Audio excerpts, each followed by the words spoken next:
Ce programme est financé par les amis et partenaires du ministère de Joyce Meyer. Quand vous avez fait tout ce que vous pouvez faire, alors vous dites, Dieu, je ne peux pas faire ce que je ne peux pas faire, et donc je t'attends. Et laissez-moi vous dire un petit secret. Quand vous attendez Dieu, c'est toujours bon. Je vous donne la permission de vivre pleinement votre vie.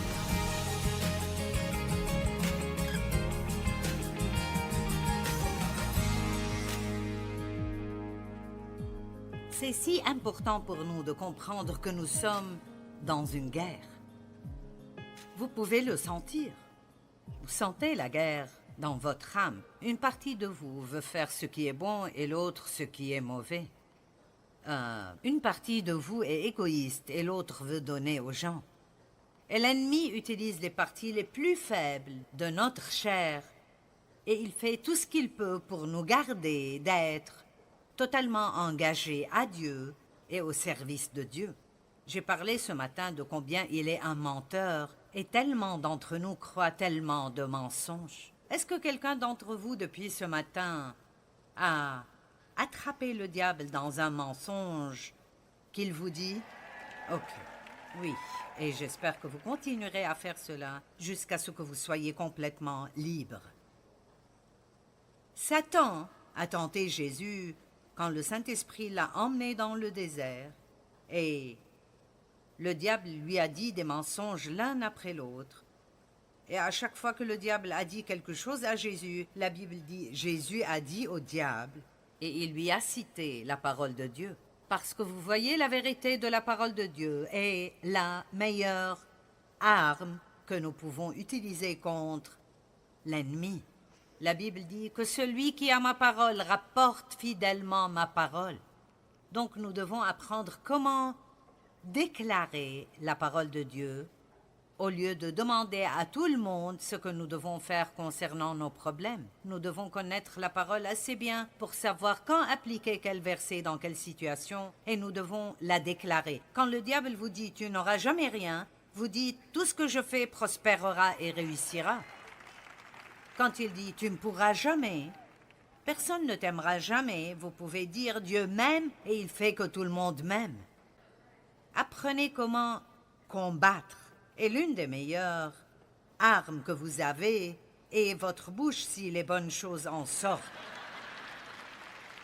Je le souligne, si les bonnes choses en sortent. Ça pourrait aussi être notre plus grand problème si les mauvaises choses en sortent. Et donc, il y a 42 à 43 ans, quand j'ai eu le privilège d'être touchée par Dieu, et j'étais chrétienne, mais je n'avais pas de victoire dans ma vie, et j'avais besoin d'être remplie du Saint-Esprit. J'avais besoin d'être baptisée dans le Saint-Esprit. Et en ce temps, il y avait un grand déversement du Saint-Esprit dans toutes les dénominations partout dans le monde, et certains d'entre vous se rappellent cela, certains non. Mais il y a des temps spéciaux où Dieu travaille sur terre, et c'était l'un de ces temps spéciaux. Maintenant, vous n'avez pas besoin d'attendre un événement spécial de Dieu pour être touché par Dieu ou pour être rempli du Saint-Esprit. Chaque jour, dites « Dieu, remplis-moi de ton esprit et donne-moi tous les dons de l'esprit que tu veux que j'aie pour que je puisse te servir d'une façon puissante. » Nous n'avons pas besoin de vivre la vie d'une façon naturelle. Nous pouvons la vivre d'une façon sûre. Faites attention à surnaturel. Bien. Et donc, j'ai commencé à apprendre alors que le diable était mon vrai problème, pas les gens. Mais le diable était mon vrai problème. Il travaille à travers les gens, mais très souvent nous blâmons les gens quand nous devrions nous occuper de celui qui est derrière le problème. La Bible dit que Satan entra dans Judas et le fit vouloir vendre des informations concernant où Jésus était pour 30 pièces d'argent. Dans un autre endroit, il dit que Satan entra dans le cœur d'Ananias et Saphira et fit qu'ils veuillent garder une partie de ce qu'ils avaient promis de donner. Et Jésus a réprimandé Pierre, l'apôtre Pierre. Quand Pierre a essayé de le faire, ne pas aller à Jérusalem et souffrir, et Jésus l'a regardé droit dans les yeux et a dit « Arrière de moi, Satan !» Qu'est-ce que vous en pensez? Je ne suggère pas que la prochaine fois que vous avez une dispute avec votre mari, vous le regardiez et lui dites « Arrière de moi, Satan !» Ce ne serait peut-être pas la meilleure chose à faire, mais vous pouvez certainement aller dans une autre chambre et le dire. Je ne dis pas que votre mari est le diable, mais le diable peut travailler à travers vous, il peut travailler à travers moi, il peut certainement travailler à travers les non-croyants, mais il peut travailler à travers quiconque le laisserait travailler à travers lui. Combien d'entre vous comprennent ça? Maintenant, certains d'entre vous semblent être dégoûtés. Nous devons parler du diable? Eh bien, vous devriez espérer que quelqu'un vous parle de lui régulièrement, parce que si vous passez toute votre vie à penser qu'il ne vient qu'à Halloween avec un costume rouge et une fourche et des cornes en plastique sur la tête, il vous mangera tout cru et vous ne saurez jamais ce qui est arrivé à votre vie. Amen? Le diable se porte très bien sur la planète Terre. Mais les bonnes nouvelles sont que Luc 10, 19, « Voici, écoutez, je vous ai donné le pouvoir et l'autorité sur toute la puissance de l'ennemi, et rien ne pourra jamais vous nuire. » Maintenant, je ne veux pas que vous manquiez qu'il a dit que le diable a la puissance, mais il ne dit rien à propos d'avoir de l'autorité. « Voici, je vous ai donné le pouvoir et l'autorité sur toute la puissance que l'ennemi possède. » La seule autorité que le diable a est ce que nous lui donnons à travers notre manque de savoir ou à travers notre passivité quand nous ne marchons pas conformément au savoir que nous avons. La Bible dit que le soleil ne se couche pas sur votre colère. Et ne donnez pas accès au diable dans votre vie. Eh bien, combien de fois, pendant l'année, vous couchez-vous en colère, à côté de la personne contre laquelle vous êtes énervé? Allez, nous l'avons tous fait. Nous dormons sur le bord du matelas parce que je ne te toucherai pas. Tu ne me toucheras pas. Je faisais ceci et je me mettais là à geler toute la nuit parce que je ne demanderais pas la couverture. Eh bien, ça ne lui faisait pas de mal. Il avait 90% du lit et toute la couverture. C'est vraiment stupide, je veux dire. C'est juste, la colère vous fait juste faire des choses stupides. Amen? Et nous devons être lents à la colère. Et nous devons savoir comment nous en débarrasser quand elle s'empare de nous.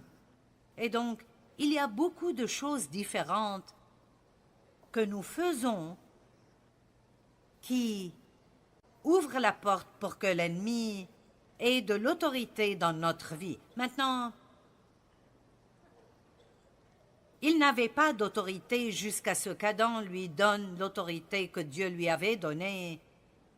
Mais Jésus est venu et lui a repris cela. Amen. Il lui a écrasé la tête et il lui a pris les clés de l'enfer et de la mort. Et maintenant, il nous a rendu cette autorité, mais l'autorité ne vous fait pas de bien si vous ne l'utilisez pas. Vous avez besoin de ceci, vous êtes comme... Et je comprends. Il y a près de 40 ans, je n'avais jamais entendu quelque chose comme ça et j'avais été à l'église pendant des années. Je savais qu'il y a un diable, mais je n'avais jamais rien entendu à propos de lui. Pensons-nous que ce n'est pas bien de parler du diable dans l'église? Eh bien, c'est un endroit assez sauf pour parler de lui, et je vous dirais qu'il est un menteur. Il vient seulement pour tuer, pour voler et pour détruire, Mais Jésus a dit, je suis venu, Dieu merci pour cela, je suis venu pour que vous viviez pleinement votre vie et pour que vous l'ayez en abondance jusqu'à déborder. Maintenant, quel parti prendrez-vous? Quel parti prendrez-vous? Allez-vous passer tout votre temps à dire des commérages quand personne ne sait ce dont il parle? Ou allez-vous vous lever le matin et prier et agir comme si vous saviez qui vous êtes en Christ et laisser l'ennemi le savoir aussi? Savez-vous ce que je dis le matin? Père, quoi que soit le plan ou le complot que l'ennemi a préparé contre moi ce jour, je le renverse maintenant au nom de Jésus. Tu prends soin de ma vie, pas lui.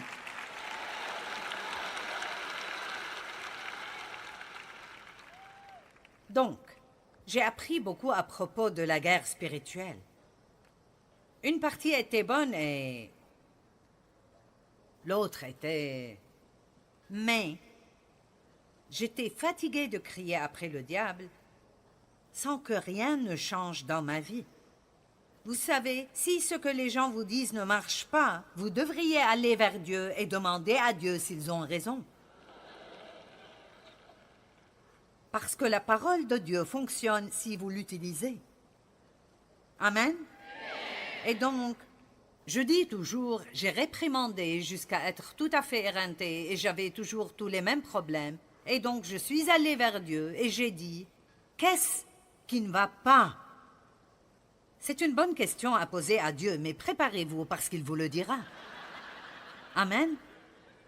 Et donc, le Seigneur m'a défié d'étudier et de chercher dans la parole et de voir comment Jésus faisait la guerre spirituelle. Le diable ne lui a pas posé de problème. Et il l'attaquait tout le temps. Il n'a pas pu l'énerver. Il n'a pas pu le déprimer. Il l'attaquait constamment, mais il n'avait aucun effet sur lui parce que Jésus savait tout d'abord qui il était et deux, des mensonges quand il a été tenté dans le désert étaient en fait « si tu es vraiment le Fils de Dieu ». Donc son identité a été attaquée 2 fois pendant ces 40 jours, et c'est l'une des grandes choses que Satan essaye de nous faire, c'est de nous faire sentir que nous n'avons pas de puissance et pas d'autorité. Dieu ne nous aime pas. Il n'y a rien de surnaturel dans nos vies. Si vous voulez combattre et vaincre, vous devez savoir qui vous êtes et à qui vous appartenez.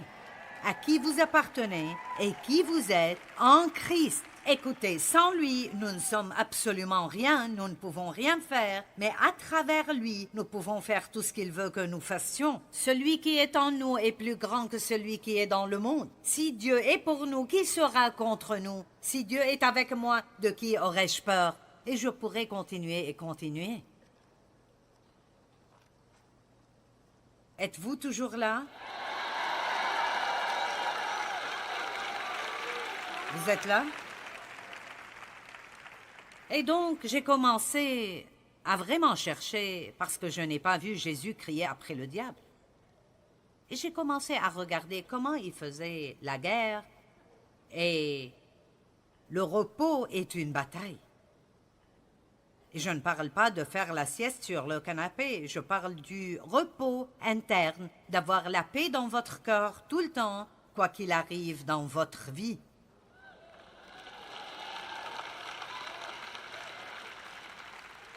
Jésus savait qui il était. La Bible dit « Revêtez la cuirasse de la justice. Mettez la vérité comme ceinture. » C'est dans Éphésiens 6. Jésus connaissait et marchait et vivait la vérité. Prenez aussi le casque du salut. Si vous êtes un chrétien, pensez comme un chrétien. Amen. Prenez l'épée à double tranchant, qui est la parole de Dieu. La gratitude est une bataille. Holly a parlé de cela aujourd'hui. C'est une bataille à chaque fois que vous remerciez Dieu au lieu de vous plaindre. Vous donnez au diable un œil au beurre noir. Vous m'entendez? À chaque fois que vous remerciez Dieu pour chaque petite chose que vous faites, au lieu de vous plaindre à propos de chaque petite chose que vous n'avez pas, vous combattez contre l'ennemi. Certains d'entre vous pourraient changer leur vie s'ils arrêtent de se plaindre et commencent à être reconnaissants, agressivement reconnaissants, tout le temps.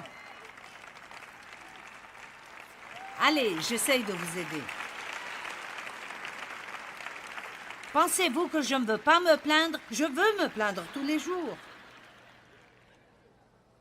La chair aime vraiment se plaindre.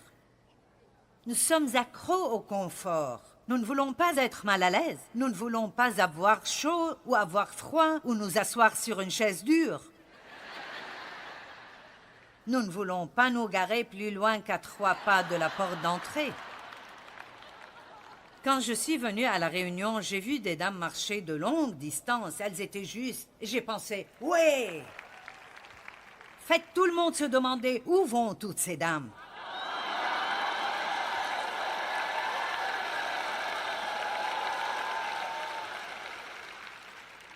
Regardez toutes ces dames marcher de partout. Elles viennent de partout. Où vont-elles?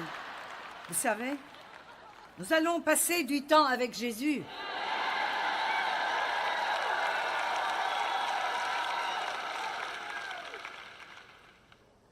Mais l'une des choses, et la chose dont je veux vous parler ce soir, était que Jésus restait toujours au repos. Et je veux que vous me fassiez confiance quand je vous dis que si vous pouvez rester en paix, Donnie a chanté ça. Quand vous avez fait tout ce que je pouvais faire, vous prenez position.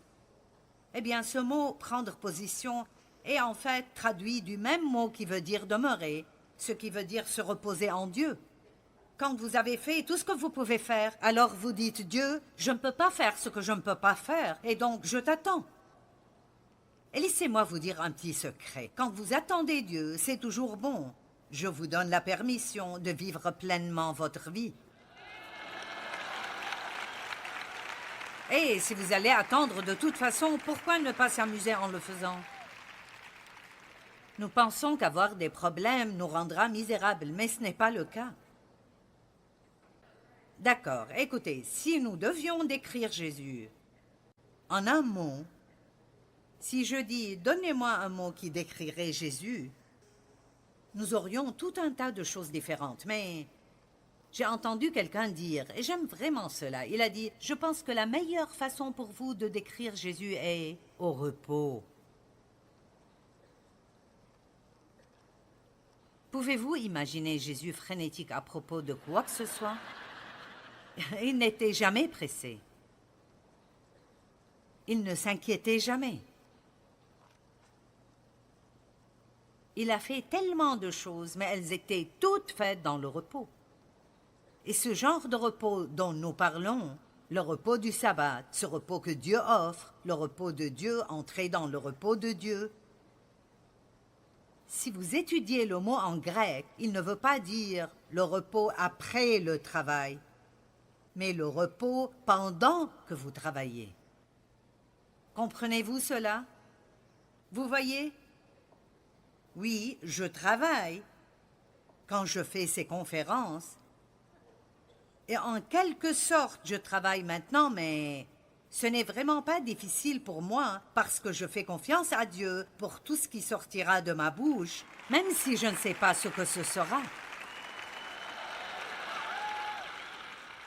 Et j'ai toutes ces personnes qui sont venues ici. Vous avez payé de l'argent, vous avez voyagé jusqu'ici, vous avez conduit, et je suis responsable. Au moins, je pense que vous devriez partir d'ici et dire « c'était vraiment bien ». Mais vous voyez, ça ne me gêne pas non plus, parce que j'ai fait tout ce que je peux faire. Donc si Dieu ne rend pas cela bien, alors ce ne sera pas bien. Amen. Et si vous pouvez juste avoir une révélation aujourd'hui que vous pouvez seulement faire ce que vous pouvez faire après avoir fait tout, on chantait d'Éphésiens 6, après avoir fait tout ce qui était possible, résistez et tenez jusqu'au bout. Tenez ferme. Quand vous avez fait ce que vous pouvez faire, ne marmonnez pas, ne vous plaignez pas. Ne vous énervez pas contre tous ceux qui n'ont pas les problèmes que vous avez, mais dites juste « Dieu, je crois que ta parole est vraie, je te fais confiance et je tiendrai bon. » et je te verrai travailler dans ma vie. Comme Christ l'a dit, aujourd'hui, nous devons attiser notre foi de nouveau. J'ai dit, attisons notre foi de nouveau. Ravivez votre foi. Ravivez-la. Paul a dit à Timothée, ravive ta foi, ravive ce feu. Tu étais en feu pour Jésus plein de foi, mais maintenant tu es fatigué. Nous nous fatiguons tous. Vous pensez que je ne suis jamais fatigué de faire une autre conférence? Maintenant, je vous aime beaucoup et je suis là parce que je vous aime et parce que j'aime Dieu. Mais les gens me disent toujours, « Es-tu excité de faire cette conférence? »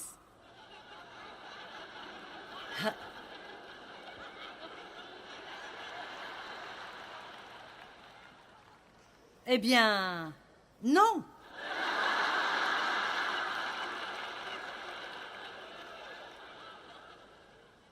Vous savez pourquoi? Parce que si c'est tout ce qui me faisait continuer, j'aurais arrêté depuis très longtemps. Laissez-moi vous dire quelque chose. Les nouvelles choses sont passionnantes, mais quand vous les avez faites 2000 fois, allez, écoutez-moi. Parce que quand la passion s'arrête, les véritables hommes et femmes de Dieu s'engagent dans la fidélité. Allez, écoutez-moi maintenant. Quand la passion s'en va, alors vous devriez savoir comment être fidèle et continuer à le faire, pas parce que ça vous passionne, mais parce que c'est ce que Dieu vous a donné de faire et vous le faites par amour. C'est quand vous faites cela pour la bonne raison. Nous devenons tous fatigués. Vous êtes fatigués de faire la vaisselle. Je suis fatiguée d'avoir besoin d'un autre sermon. Vous savez, nous nous fatiguons tous. Et vous savez, nous sommes tous humains, n'est-ce pas? Combien sont fatigués de juste faire ce que vous faites tout le temps? Lundi, mardi, mercredi, jeudi. Vendredi, samedi. Dimanche, lundi. Allez, Holly, te fatigues-tu parfois d'avoir un sermon de plus pour un matin du dimanche de plus? Vous savez, cela ne veut pas dire... Vous voyez, vous aimez voir vos leaders comme des personnes qui flottent sur des nuages en chantant l'Alléluia toute la journée. Vous pensez que le diable vous va après? Vous devriez essayer de faire ceci. Vous me regardez de travers comme « Tu peux parler du diable ?» Eh bien, je préférerais vraiment parler d'un petit dessert pour lequel tout le monde pourrait juste applaudir, mais j'ai besoin de vous dire que le diable vous hait.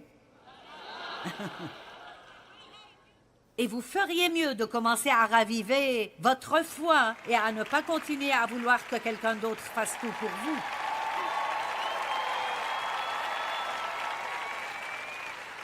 Tôt ou tard, tout le monde doit faire face à son Goliath.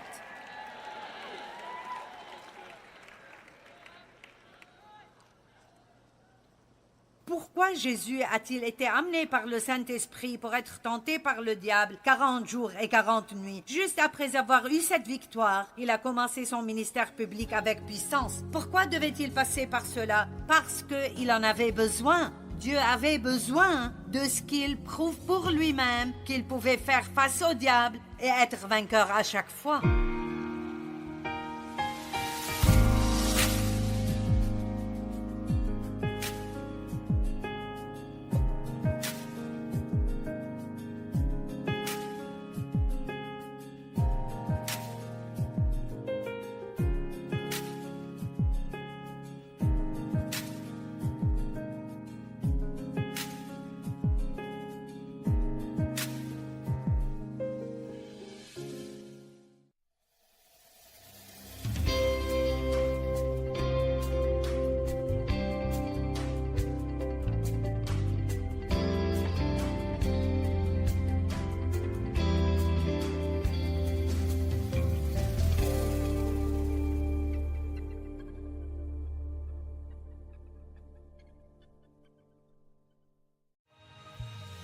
Ce programme est financé par les amis et partenaires du ministère de Joyce Meyer. Je suis convaincue de ce que je vous dis en ce moment parce que vous êtes en train d'être testé et vous serez testé.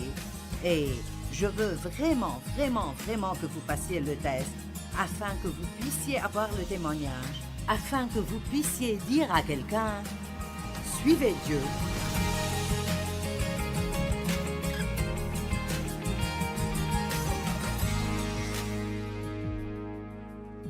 Laissez votre test devenir votre témoignage. Tout le monde aime les témoignages. Nous vaincrons l'ennemi par le sang de l'agneau et par notre témoignage. Et c'est bon de pouvoir témoigner de l'authenticité et de la vérité dans la parole de Dieu. La vie peut être difficile parfois. Est-ce que vous êtes d'accord? Très bien. Personne n'obtient un témoignage sans passer par un test. Qui aime écouter un bon témoignage? Personne n'a jamais eu de témoignage sans passer par un test. Et donc, nous allons être testés. Et non seulement l'ennemi essayera de nous tester, mais Dieu lui-même nous testera. David a même prié pour que Dieu le teste. Je ne prie pas cette prière très souvent, mais vous savez, je veux dire, David a prié.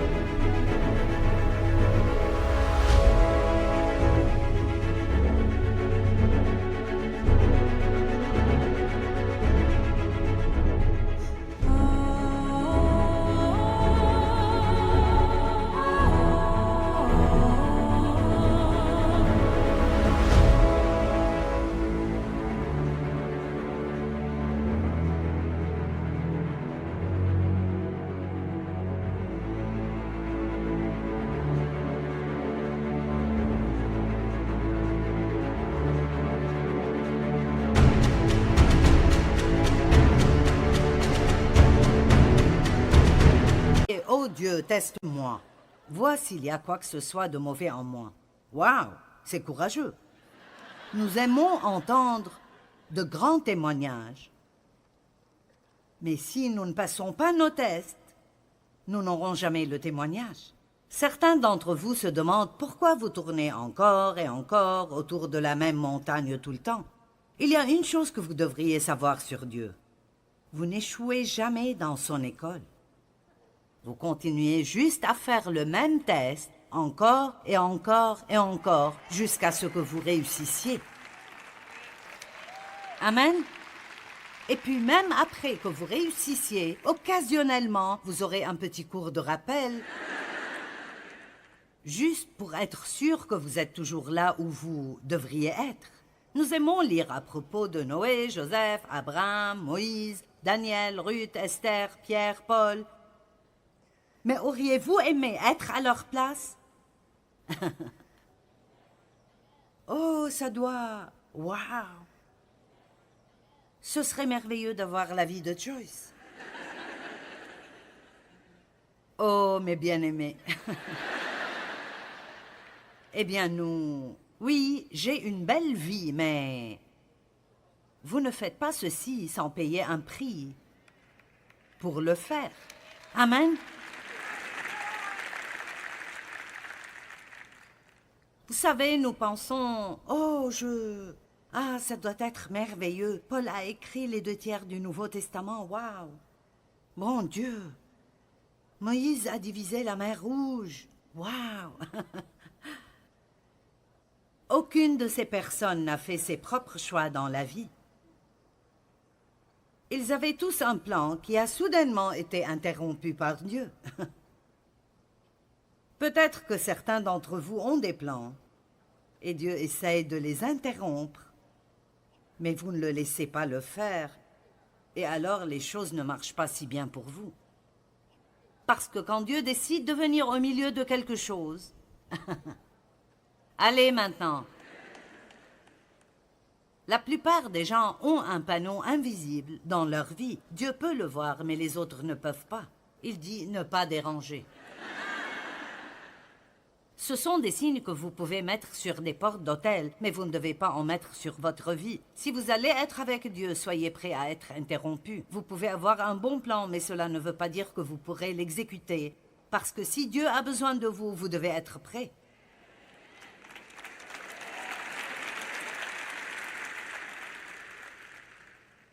Je suis sûre qu'Esther avait un plan pour sa vie, et ce n'était probablement pas de risquer de se faire tuer pour faire des choses que vous ne pouvez pas normalement faire. Ces gens ont été placés dans des situations qu'ils n'ont jamais rencontrées. Quand Dieu vous demande de faire quelque chose et vous lui dites « je n'ai jamais fait ça avant », ça ne dérange pas Dieu. Donc, ils ont été mis dans des situations qu'ils n'ont jamais rencontrées et ils n'étaient pas équipés pour le faire. Ils étaient seuls souvent dans leur peine et leur tragédie, mal compris et critiqués. Et ces hommes et ces femmes, nous voyons des choses comme la mort de proches, la persécution des justes, la famine, la prison, le rejet, l'abandon, l'abus, l'injustice, le manque de compréhension. Vous voulez toujours être utilisé par Dieu? Où sont les mains? J'en ai vu une qui est montée comme ça.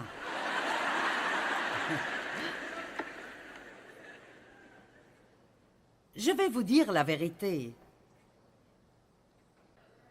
Ils devaient être prêts à mourir. Ils ont dû aimer des gens sournois, ont longtemps souffert d'impatience, ont été critiqués et accusés, ont longtemps attendu la délivrance de Dieu. Mais nous voyons aussi dans la vie de ces personnes que de grands fruits ont été produits et que Dieu les a utilisés de manière étonnante. Il a utilisé Esther pour sauver toute une nation, une petite fille de 20 ans, parce qu'elle était prête à abandonner son plan, à sortir et à faire ce qu'elle sentait que Dieu lui disait de faire. Vous n'êtes pas tous appelés à un ministère à plein temps, mais je peux vous dire que cela concerne chaque personne, car il n'y a personne dans cette salle à qui Dieu ne lance pas un défi et ne demande pas de faire des choses qui semblent dépasser ce que vous pourriez gérer. Et c'est peut-être parler de Jésus à votre voisin d'à côté.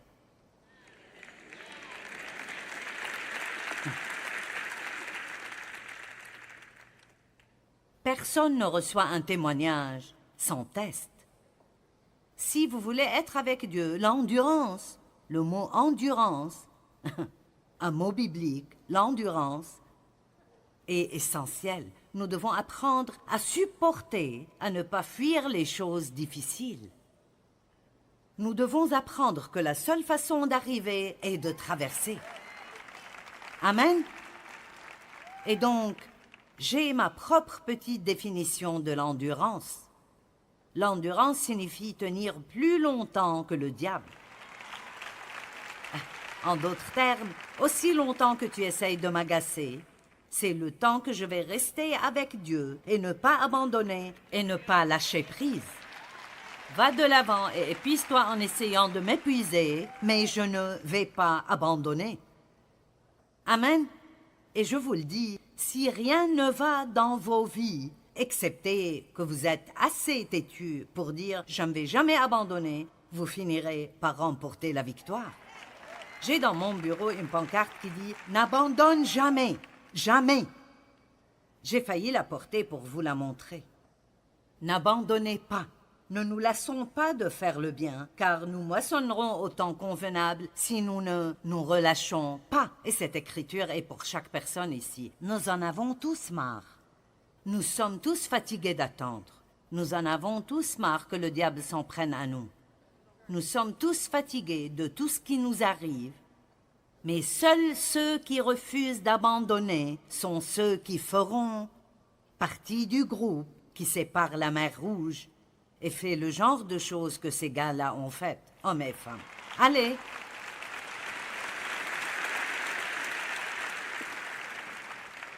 L'endurance signifie demeurer, rester ferme, être patient.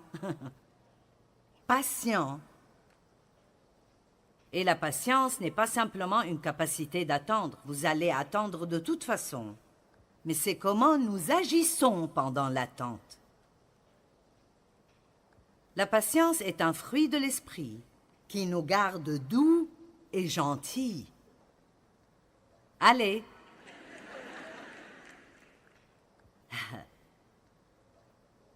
La patience est un fruit de l'esprit qui nous garde doux et gentils.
La patience est un fruit de l'esprit.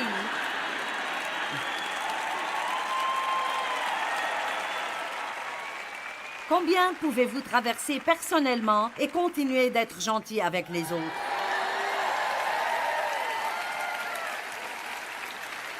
Oh mon Dieu, j'ai parcouru un long chemin. Il y a 42 ans, si j'allais à l'épicerie et que le caissier était nouveau, je veux dire, je pourrais avoir ma broche chrétienne et tout le reste.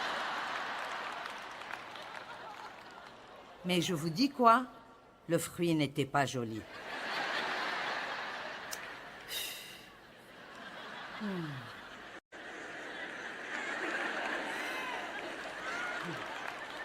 Oh.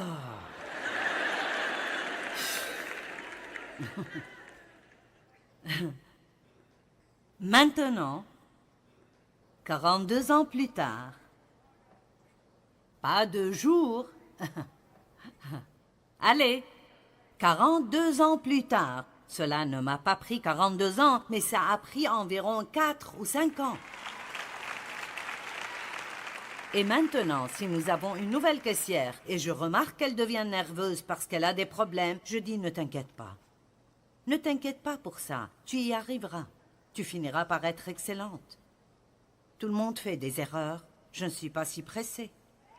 Je peux vraiment, maintenant, je peux vraiment penser davantage à quelqu'un d'autre que moi-même. Ça a pris 42 ans, mais je fais bien cela maintenant. Il y a d'autres choses avec lesquelles je ne suis pas si patiente, mais j'ai résolu le problème du caissier. Non. La patience, endurance, durer plus longtemps que le diable, tout dans la vie ne sera pas comme nous le voulons, mais Dieu s'attend à ce que nous soyons gentils de toute façon. Les chrétiens sont censés être gentils, le saviez-vous?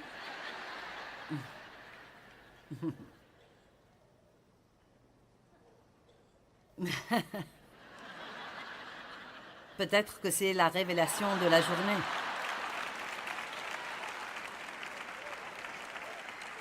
Qu'avez-vous appris à la conférence aujourd'hui? Joyce a dit que nous étions supposés être gentils. Nous sommes supposés aimer les autres. Hébreux 6:12, en sorte que vous ne vous relâchiez point et que vous imitiez ceux qui, par la foi, s'appuient sur Dieu avec une confiance absolue en lui et en son pouvoir et la persévérance patiente, même dans la souffrance, maintenant héritent des promesses. Donc, si vous êtes dans ce bâtiment et vous sentez que vous avez la victoire dans votre vie, tout n'est peut-être pas parfait, mais vous sentez que vous avez dépassé et que vous avez une bonne mesure de victoire dans votre vie, c'est parce qu'à un moment donné, vous avez enduré. Allez, à un moment donné, vous avez cessé de fuir les situations difficiles et vous avez appris à courir vers elles et à en finir. Je dois dire que j'ai une bonne part de victoire dans ma vie en ce moment. Ce n'est pas parfait, mais je suis vraiment heureuse la plupart du temps et vraiment paisible. J'ai parcouru un long chemin, mais je vous le dis, je devais apprendre à cesser de courir et à simplement dire « Dieu fait ce que tu dois faire et termine avec ça ». Et si tu dois le faire, accroche-moi à l'autel et ne me laisse pas m'éloigner de toi, parce que je ne veux pas rester la même. Il existe 2 types de douleurs, la douleur du changement et celle de rester le même. Et rester le même devrait vous effrayer plus que de changer. Ils ont enduré et ils héritent maintenant des promesses. Hébreux 10:36. Car vous avez besoin de persévérance et de patience pour supporter les circonstances difficiles sans compromis, afin qu'après avoir accompli la volonté de Dieu, vous obteniez ce qui vous est promis. Combien d'entre vous voient ces choses? Nous traversons pour arriver, et la récompense est toujours de l'autre côté. Mais nous allons être testés, nous aurons des épreuves, et nous allons devoir nous prouver. Perdriez-vous votre emploi plutôt que de mentir pour votre patron? Bien, il n'y avait pas assez d'applaudissements à ce sujet, c'est sûr. Maintenant, je suis vraiment inquiète, ça prendra du temps.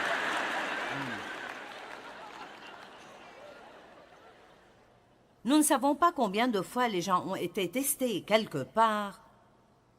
Et s'ils avaient agi de la bonne façon, ils profiteraient maintenant d'une vie extraordinaire. J'ai déjà raconté cette histoire, mais je dois la raconter de nouveau pour expliquer le point.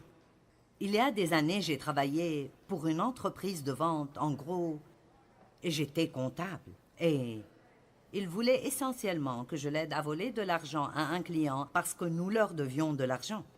Et j'envoyais les relevés tous les mois et ces personnes avaient un solde créditeur de 300 $ environ parce qu'elles avaient payé une facture 2 fois. Et donc, il examinait toutes les déclarations avant que je les envoie et il me l'a rendu et il a dit « Je veux que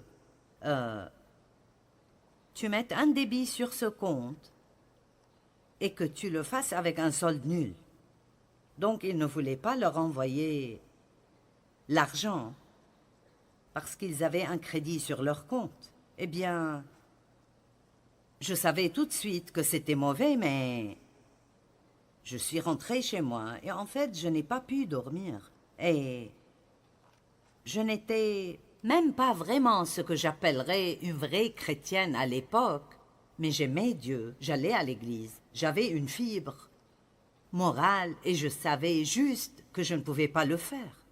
Dave et moi travaillions dans la même région. Nous n'avions qu'une voiture. Vous savez, il y avait beaucoup de raisons de ne pas perdre cet emploi et j'avais peur de lui dire que je ne ferais pas ce qu'il me demandait de faire parce que je ne voulais pas être virée.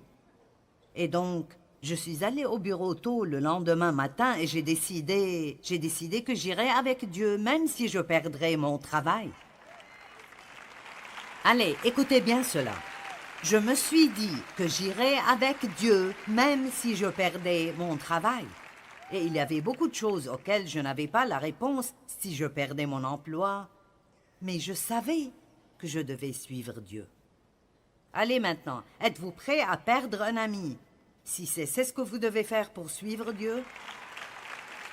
Êtes-vous prêts à être ridiculisé si c'est ce que vous devez faire pour être avec Dieu? Êtes-vous prêt à être jugé et critiqué comme le religieux fanatique de votre bureau pour être avec Dieu? Allez, je pose des questions vraiment sérieuses. Il est temps que nous décidions de ne pas compromettre ce que nous savons être juste pour être acceptés par tout le monde ou pour conserver un emploi, quoi que soit le cas. Et on ne sait pas combien de chrétiens aujourd'hui font des compromis dans leur vie simplement pour être acceptés par le monde, pour garder un travail bien rémunéré ou quelque chose de ce genre. Et voici ce qui se passe maintenant. Heureusement, Dieu m'a donné la grâce de passer ce test.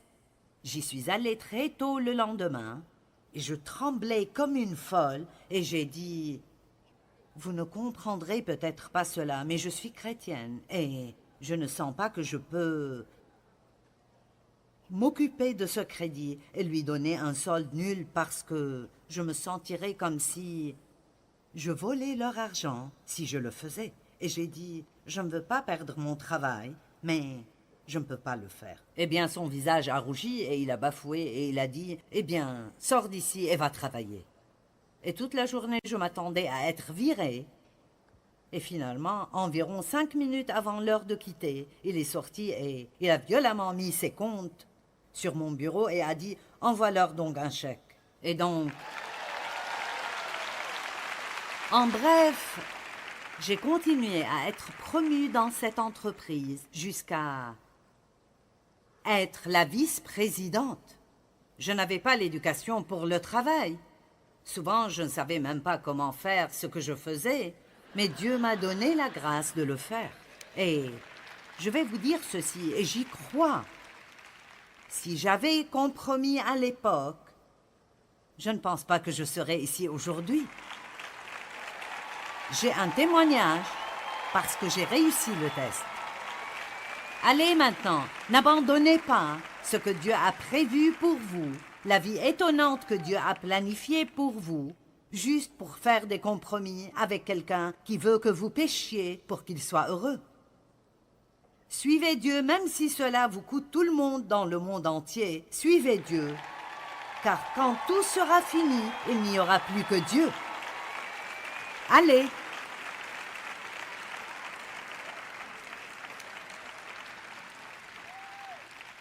Et vous savez, je suis convaincue de ce que je vous dis en ce moment parce que vous êtes en train d'être testé et vous serez testé.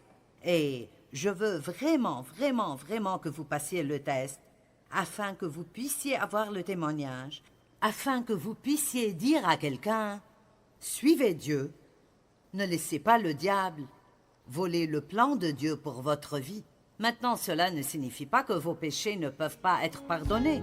Dieu peut nous pardonner, mais il ne peut utiliser les gens puissamment que s'il leur fait vraiment confiance.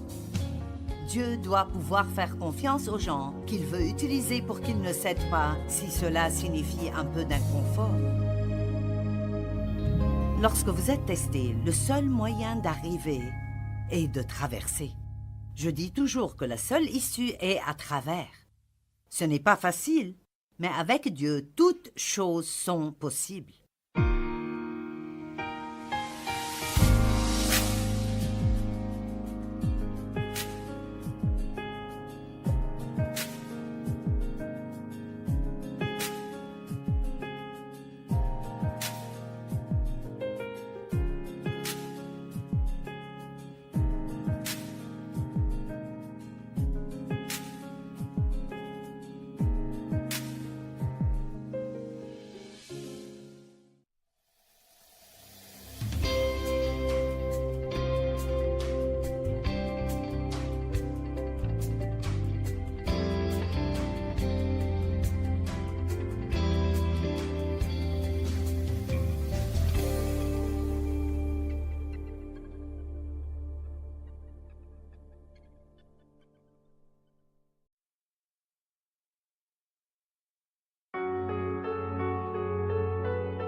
khắp phương trời vẫn nhớ tới quê hương.